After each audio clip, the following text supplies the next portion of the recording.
şanlı vətənim.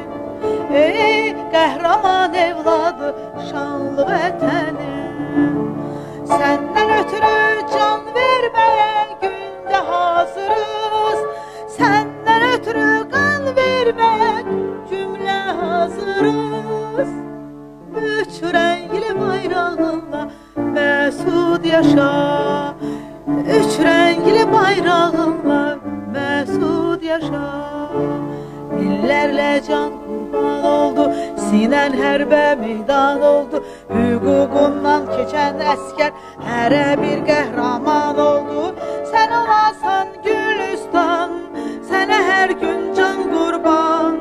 Sənə mehri məhəbbət, hüququna namusunu yüksəltməyə, bayrağını yüksəltməyə, namusunu hifz etməyə, bayrağını yüksəltməyə.